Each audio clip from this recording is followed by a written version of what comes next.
Development environments are all too easy to become unstable or corrupted. Most organizations have solutions in place to help you replace the entire environment, but that usually means you're going to have to reinstall or reconfigure all your tooling. The alternative is manually trying to unravel what's gone wrong, but that can be frustrating and time-consuming as well. So today I'm going to show you how you can easily restore your runtime environment so you can get back to coding in just a few minutes. So here you see my Twitter bot project on the ActiveState Platform. It's got a few packages associated with it based on Django. It's got a bunch of dependencies as well here. If I click on the History tab, you can see that I've made some changes today, but really this runtime environment was built at this time last year. So what you're seeing here in each case is a git-like commit. Every time I've made a change, like adding Django to the project, the ActiveState Platform has made a snapshot of that environment configuration that I can revert back to at any point in time. So let's say I need to debug a really old version of this application. I would normally need to rebuild the entire environment for that version in order to reproduce the bug, and that can be a real pain. But here I can just click the revert button. So I'm going to revert back to this original version of the application based on Flask, not Django. Just by clicking revert, I can switch back, and you can see it's now based on Python 3.9 instead of Python 3.10. If I look at my packages, Django's not here anymore. This version is based on Flask. It's got fewer dependencies associated with it. And this all works because the ActiveState catalog, or the ActiveState platform, has its own catalog of dependencies. I never have to worry about some transitive dependency suddenly disappearing from a public repo because it's always contained on the ActiveState platform.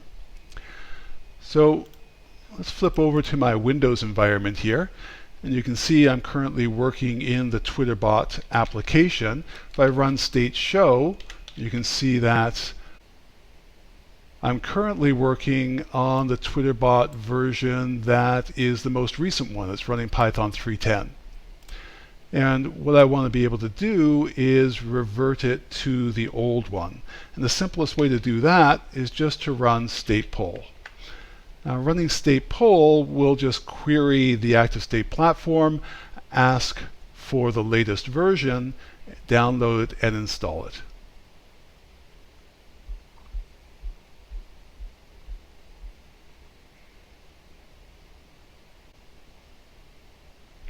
So now if I run state show, you can see I'm now running the TwitterBot project, and this is the 3.9 version. And if I run state packages,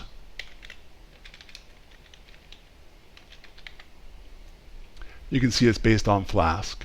So I can go ahead and debug this older version of the project, and then when I'm finished doing that and I want to get back to coding for my deliverable this week, I can go back up here, click on the History tab, scroll down to my latest, revert back to it.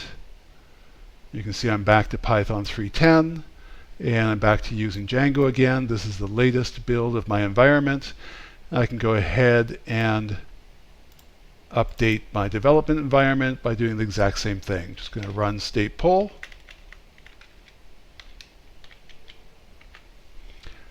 And then I'll go ahead and grab the latest version again.